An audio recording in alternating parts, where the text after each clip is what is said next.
All right, August 3rd, everyone's favorite amateur is back in the cage. We absolutely cannot wait for it. David Kim, it is an absolute pleasure to chat with you today, man. How you been? It's been a little bit of time since we've seen you perform, but how have you been in the lead up coming into August 3rd? Man, I've been doing good. Just been training, enjoying my summer, focusing on business and work and yeah, just kind of doing the whole thing. And it's always difficult when you take a little bit of a layoff because you want to be in there, but then you get overweight or you're busy doing other ventures, and then that little voice in the back of your mind is like, you need to get in the cage, and it's like this is one of those things. It's kind of like Smeagol in the Ring, like it's just an addiction that you can't shake. So here I am, August 3rd. Did you think when you made your debut back in 2021, did you think that this would kind of become, I mean, I'll take the words that you say, kind of an addictive thing where you kind of want to do it every once in a while. You go and do it, and you're like, maybe I won't do it again. And then you're like, I'm kind of getting the itch again. Yeah, it's been a very interesting road, because I've always wanted to do some sort of martial arts competition ever since I was a kid. I don't know if I've told this story on the podcast before, but the very first time I saw MMA, my dad was watching Pride. He kind of really liked some of the Pride stuff, and K1 specifically was really big in Korea. And I remember, as you're similar to my age or close to my age, we grew up with YouTube. And so I remember watching in like 2006, 2007, watching highlights of Mirko Cro Cop just head kick, just dome everyone in K1 and Pride. And so ever since then, I've honestly wanted to fight. It's just for a long time, my parents wouldn't let me do any MMA, any jujitsu training while I was under their insurance. I even tried to sneak it in a little bit, and my mom vetoed it hard. So once I kind of went on my own, yeah, 2020, 2021 is when I started training and really looking to do MMA. I did it. I had my first two fights, and they were pretty solid. I was undefeated, 2-0 at that time. I remember sitting down with Court and having an honest conversation where he said that me and another teammate, if we really, really pushed it and focused on it, like we would have a shot at making the big leagues and potentially being in the UFC. One of the tricky things, and I'm sure you hear this from a lot of local and regional fighters, balancing life, family, work, fighting. Fighting's basically a part-time job, and it's a real investment of your time and money. So, and it's one of those things that I could invest hours and hours of work to be in the UFC and make $8,000. And so that's where it's been a very interesting path for me, where oftentimes I see myself being that person that's going to make it to the UFC or to the PFL or one championship, because I'm a smaller dude, and I'm half Korean, so they like the Asians. But on the flip side, there's family. I have two kids, just kind of the whole thing going on. And so I think I personally go through these cycles of, oh, I could probably make it if I go hard. And then on the flip side, be like, well, I want to run my own business. I want to do my job. I want to be a family person. And just trying to find that balance is really hard for a lot of regional fighters. It's why you see people with all the potential in the world, they're doing it. And then the moment they get a girlfriend, the moment they get a new job, they get out of college, they disappear off the face of the earth. So, Man, you mentioned so many things that I want to touch sorry. base on, but no. But I guess the overshadowing point of all of this is then why do you come back August 3rd? What is it about this specific time in your life that makes you want to go back? I mean, to be very honest, I think the big thing is that we as MMA fighters and as martial artists, we like to challenge ourselves, and we like to do it because we're passionate about it. Even though MMA has been one of those things in my life where, I have to put some other things on pause and I got to really focus on it, it also allows me the opportunity to do something that I love. And so one thing that I've said from day one is that I will only fight because I love it and because I want to do it. The times or the moments where it's not something that I want to do, I have other options to enjoy my life and to do different things. There's a lot of easier things than fighting, as you know, but there is something that is so rewarding about putting yourself on the line, being vulnerable. I mean, literally being half naked in a cage, fighting in front of your friends and family. And that is something that you can't relive these memories or these moments, especially a man I'm going to be 27 in a month, or this month. And so it's one of those things where I'm not going to get my 20s back. So I might as well do it now and then figure other things out later. Were there moments in your career over the last 3.5 years or so where you haven't necessarily loved fighting, and that's maybe why you wanted to take a step back or anything like that? 100%. 100%. So whether it just be like the FOMO of doing other things, whether it be at work or at school or just with family, stuff like that, hanging out with friends, whether it be that or it be just kind of some of the drama that comes with fighting. There's been times where I've wanted to hang it up or retire, but at the same time, like I said, that itch always comes back, that voice in your mind. You're watching UFC with the boys on a Saturday night, and you're like, shoot, I could do that. And so it's something that kind of brings you back. It's been interesting in a college town where I trained in Provo. You see this cycle of people coming in. They come and they talk to Professor Dane or to Court, and they're like, I want to be in the UFC one day. And so they kind of give them the road work of what that means. They do one fight, they win or they lose, and then they disappear. And then it's on to the next, right? And so it's been interesting. Now I'm basically one of the veterans of our gym. I've been there 5 years basically. And so it's been very interesting to see people come and go and to see what keeps people involved in this sport. For those who don't know, I trained at Agima early on in its infancy, I would say, in the gym's infancy. Mm-hmm. And you and I were training partners, obviously one of my favorite people in the entire world. I remember when you joined the gym, and I just want to ask you, 4.5, 5 years removed from that now, how much do you attribute your success and your growth to Agima? Because you were a very skilled grappler, and I would even say striker. You've been a lifelong martial artist long before you entered those Agima doors. There's a couple things that transcend martial arts and combat sports in general. That's what I would say Agima has given me the most of, is just being around a culture of people that are honest, that care, that, I have never once worried about Dane or Court putting themselves above their athletes ever. I've never once worried about that. Win or lose, I would stand by those guys. I would jump off a cliff for them because I know that they have my best interest in mind. They're not clout chasers. They're not trying to be famous. They're not trying to make instructional DVDs or whatever, right? They're not trying to be wealthy off of mixed martial arts. These are people that really care and are passionate about the sport, and they're passionate about the individual. I would say above any sort of development, because you're right. Like I did, I wrestled, I grew up doing Taekwondo. I had a lot of these skills kind of in my back pocket, and a lot of things that I needed to work on, obviously. But even more important than that, the ability to trust my coaches, to have people in my corner that I knew were good, honest, hardworking people is what's really mattered.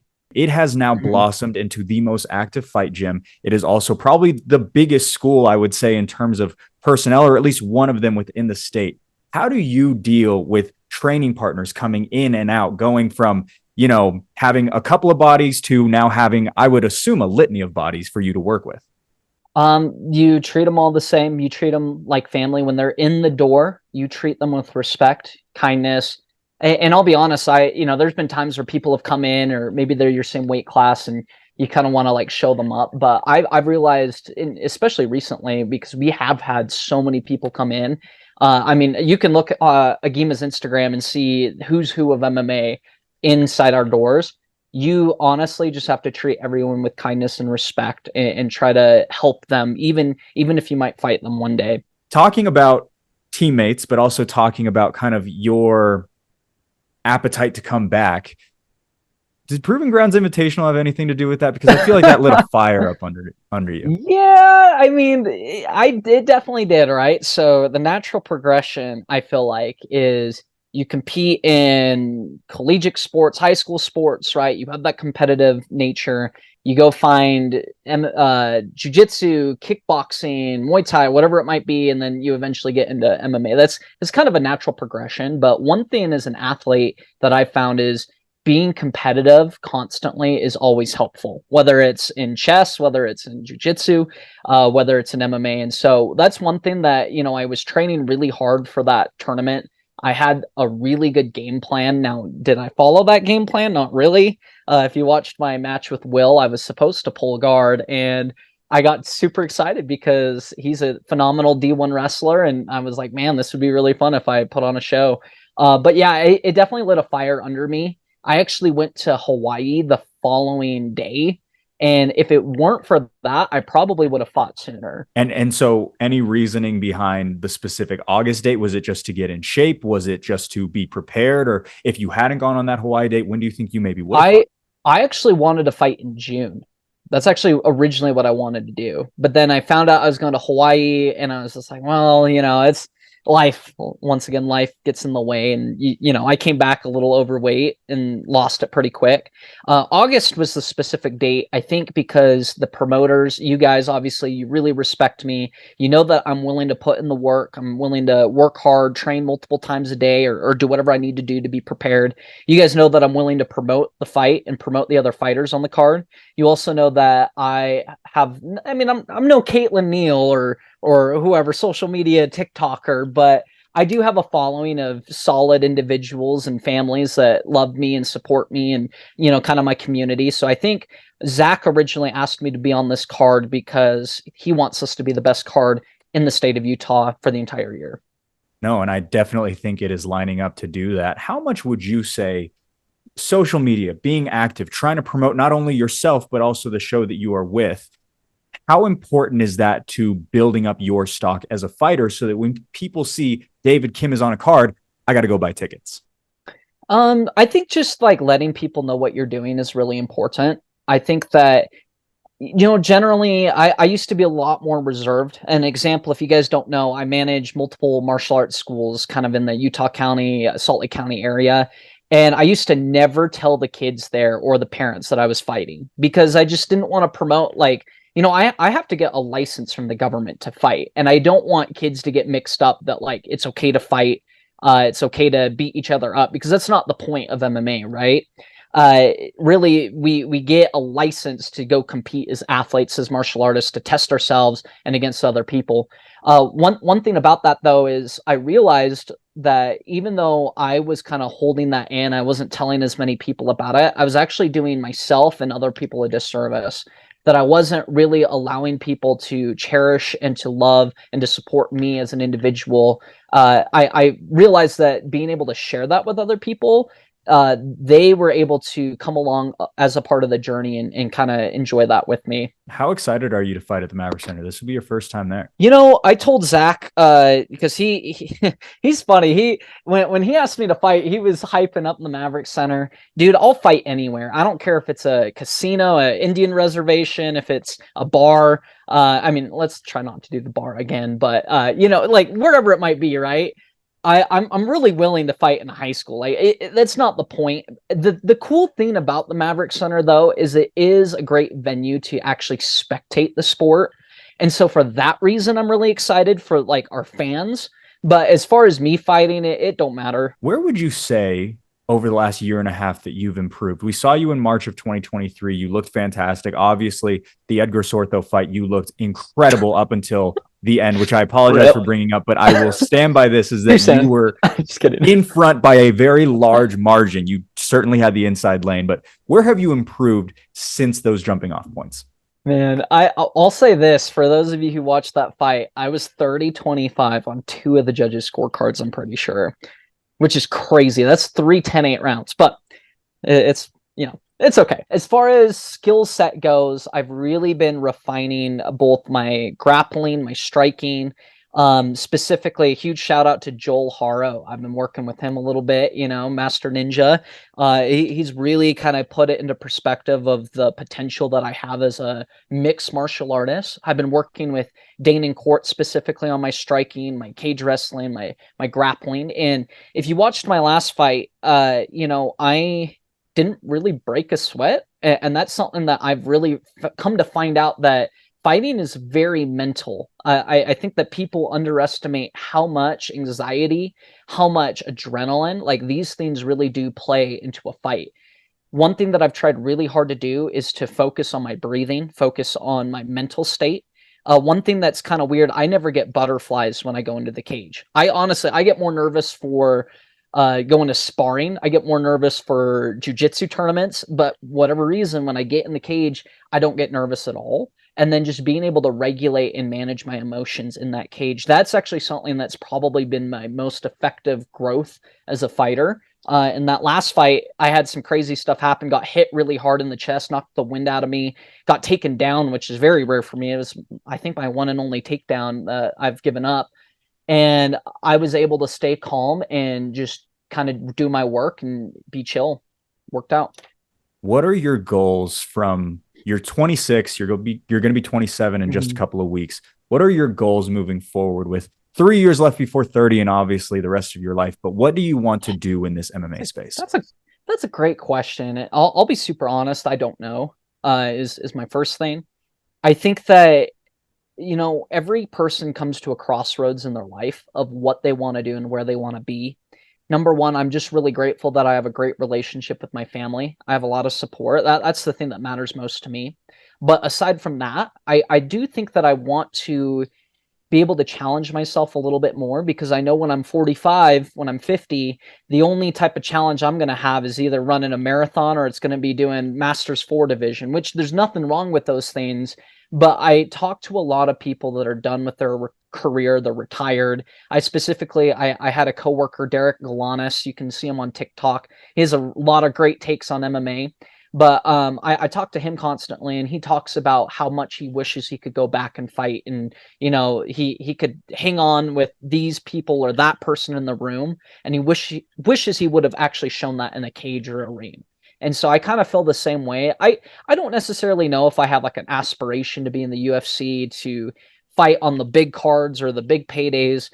I do think that I want to show and be able to present myself as a very respectful martial artist, someone that, fought for a promotion that, like Fierce or others that, I'm a good fighter. So whether that's maybe down the road doing something with Karate Combat with, I guess Bellator's not really PFL Bellator, stuff like that. I don't even know what they are anymore.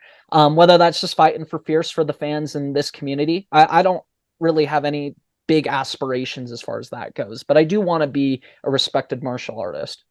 The front end of that question piqued my interest. And so I apologize if this is too deep Oh, of of a course. question, but do you ever fear not living up to your martial arts potential? Is that kind of what you're saying with that answer? Yeah, I would say so. I think that's the big thing, right?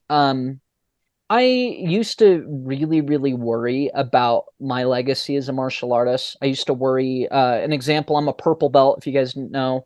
When I was a blue belt, I really, really wanted to be a blue belt world champion. And one of the things that was really hard for me to come to terms with was I'm not going to be a world champ. Got my purple belt, didn't become a world champ. And I woke up the next day and it didn't matter. I could hang with a lot of those guys. I placed at different national, international tournaments. I've trained all over the world, honestly. And I know that I'm good at martial arts and at jiu-jitsu specifically. But what it comes down to is who are you proving it to, right? Are you proving it to the people on your social media, on your Instagram? Or are you proving it to yourself that you can be a great martial artist? And I found that no matter what, win or loss, no matter what medal is around my neck, it really matters about what you believe in yourself. With all of that in mind, Mm-hmm. going into August 3rd at the Maverick Center, obviously one of the biggest cards of the entire year, what can fans expect out of you in terms of your performance and also moving forward? I think that fans can really expect something spectacular, something unique. I think that when I get in that cage, I am going to show an array of skills that people have not seen in regional MMA. I think that's kind of the big thing. You might see things that you'll see on TV that are going to be at the Maverick Center August 3rd, which I think is something that is very spectacular. I wouldn't mind Dana White or someone else being at that fight, kind of doing a looking for a fight thing. I would love to have a Dana White be like, man, that dude is a savage. He is a killer. He's a wrestler. He's a striker. He can do it all. That's what I want. We have not seen him in nearly 18 months, but we get him back on August 3rd, live from the Maverick Center. Tickets on sale right now at fiercefightingchampionship.com. David, Kim, thank you so much for the time. I'll just give you the floor if you have any sponsors or anyone you want to thank. I do have some sponsors. I haven't really put everything together, so I'm not going to shout any out now, but I will on my social media.